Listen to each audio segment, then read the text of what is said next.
اعوذ باللہ من الشیطان الرجیم۔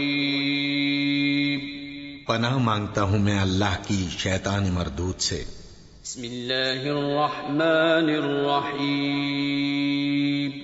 شروع اللہ کا نام لے کر جو بڑا مہربان نہایت رحم والا ہے۔ اللہم صلی علی سیدنا و مولانا محمد وعلی آل سیدنا و مولانا محمد وبارک وسلم علیہ۔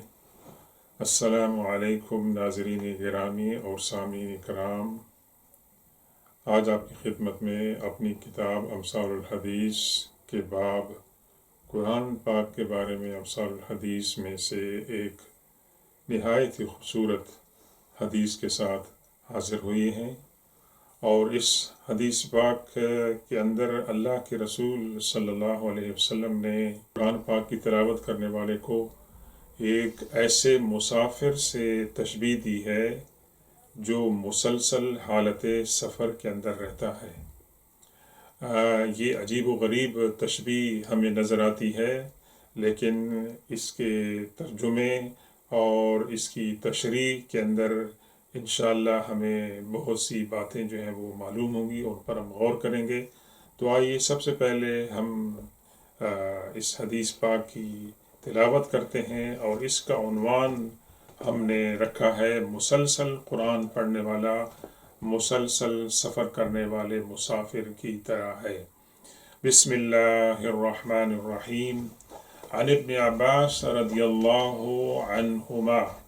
قال قال رجل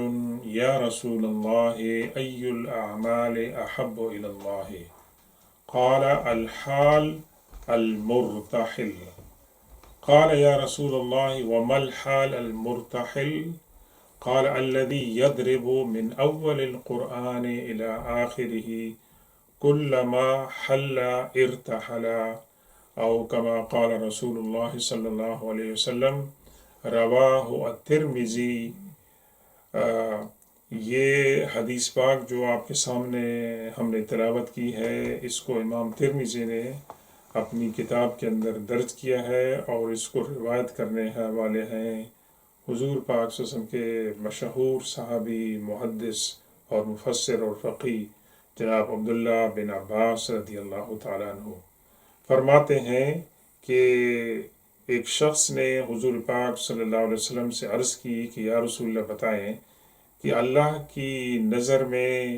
سب سے پسندیدہ عمل کیا ہے؟ تو اللہ کے رسول صلی اللہ علیہ وسلم جواب میں فرمایا الحال المرتحل، وہ مسافر کہ جس نے سفر ختم کیا اور دوبارہ اس نے رخت سفر باندھا۔ تو جب آپ نے یہ الفاظ استعمال فرمائے الحال المرتحل، تو اس صحابی نے اللہ کے رسول صلی اللہ علیہ وسلم سے یہ سوال کیا کہ یا رسول اللہ الحال المرتحل کیا ہوتا ہے؟ تو اللہ کے رسول صلی اللہ علیہ وسلم نے پھر اس کی تشریح فرمائی کہ وہ شخص کہ جو قرآن پاک ابتدا سے تلاوت کرنا شروع کرتا ہے اور اس کے اختتام پر پہنچتا ہے، اور جب بھی وہ قرآن پاک کو ختم کرتا ہے یعنی آخری سورت پر پہنچتا ہے، تو اس کے بعد دوبارہ قرآن کی تلاوت شروع کر دیتا ہے۔ تو اللہ کے رسول صلی اللہ علیہ وسلم نے یہاں پر اس شخص کو جس نے یہ سوال کیا تھا کہ مجھے آپ بتائیں کہ اللہ کی نگاہ میں سب سے بہترین اور محبوب ترین عمل کیا ہے، اور آپ کو حدیث پاک میں ایسی بہت سی مثالیں ملیں گی کہ جس میں مختلف صحابہ کرام نے مختلف سوالات کیے، لیکن ان کا خلاصہ کیا تھا کہ یا رسول اللہ ہمیں بتائیں کہ اللہ کی نظر میں بہترین یا سب سے افضل عمل کیا ہے؟ تو اللہ کے رسول صلی اللہ علیہ وسلم نے ان کو مختلف جوابات دیے۔ ایک حکمت ہمیں یہ نظر آتی ہے کہ صحابہ کرام کی یہ خواہش ہوتی تھی کہ اللہ کے رسول صلی اللہ علیہ وسلم کوئی ایسا مختصر اور سادہ سا عمل ان کو بتائیں کہ جو بہت سے اعمال سے ان کو بے نیاز کر دے، اور وہ ایک عمل اتنا اچھا ہو کہ جس کا اجر بہت بڑا ہو، لیکن وہ عمل مختصر ہو اور چھوٹا سا ہو تو اور اس پر عمل کرنا آسان ہو، تو مختلف حالات میں اللہ کے رسول صلی اللہ علیہ وسلم نے سوال کرنے والے کی قابلیت، صلاحیت کو دیکھ کر مختلف جوابات دیے۔ تو ہمارے پاس ایک بہت بڑا ذخیرہ جمع ہو گیا ہے ایسے سوالوں کا اور ایسے جوابات کا، اور اس کے اندر حکمت کیا ہے کہ آپ ان میں سے جس سوال اور جواب کو مناسب سمجھیں اپنے حال کے مطابق اس کو اپنا لیں، عمل کر لیں، تو اس سنت پر عمل ہو جائے گا۔ اس حدیث پاک میں اللہ کے رسول صلی اللہ علیہ وسلم نے مختصر الفاظ کے اندر ایک بہت بڑی پیاری بات آپ نے بیان فرما دی، اور وہ ہے کہ قرآن پاک کی تلاوت کرنے والا تسلسل کے ساتھ جب وہ قرآن پاک شروع کرتا ہے اور شروع سے لے کر آخر تک جب وہ پہنچ جاتا ہے جس کو آپ ختم القرآن کہتے ہیں، تو اس کے بعد وہ قرآن پاک کو بند نہیں کرتا بلکہ قرآن پاک کی دوبارہ تلاوت شروع کر دیتا ہے۔ یعنی ہمیں اس کے اندر اللہ کے رسول صلی اللہ علیہ وسلم یہ بات سکھانا چاہ رہے ہیں کہ اگر میں نے ایک دفعہ قرآن پاک ختم کر لیا تو میں اطمینان سے بیٹھ لوں کہ میں نے قرآن پاک کو ختم کر لیا، نہیں۔ قرآن پاک کا تعلق مسلمان کے ساتھ مسلسل رہنا چاہیے، اور یہ اس کی روزانہ کی جو روٹین ہے اس کا ایک حصہ ہونا چاہیے، اور قرآن پاک کو پڑھتے رہنا چاہیے اپنی آسانی کے لحاظ سے۔ روزانہ اس کا پڑھنا جو ہے وہ ہمارے روٹین میں ہونا چاہیے، لیکن جب ہم ایک دفعہ ختم کر لیں تو اس کا مطلب یہ نہیں ہے کہ اب ہم آرام کریں، بلکہ اس کو دوبارہ جو ہے اس کی تلاوت ہم شروع کر دیں۔ اور اللہ کے رسول صلی اللہ علیہ وسلم نے اس کو ایک ایسے مسافر کے ساتھ تشبیہ دی ہے کہ جو سفر پر روانہ ہوتا ہے اور جب اپنی منزل مقصود پر پہنچ جاتا ہے تو اس کے بعد دوبارہ رخت سفر باندھتا ہے۔ گویا قرآن کی تلاوت اس حدیث پاک کے مطابق ایک سفر ہے، اور وہ ایسا سفر ہے کہ جس کو جاری رکھنا چاہیے۔ اور اگر اس کی تشریح کے اندر ہم جائیں تو قرآن پاک کی تلاوت ایک سفر نہیں ہے، کئی سفر ہیں اس کے اندر۔ ایک تو یہ ہے کہ اس کے اندر جب آپ تلاوت شروع کرتے ہیں تو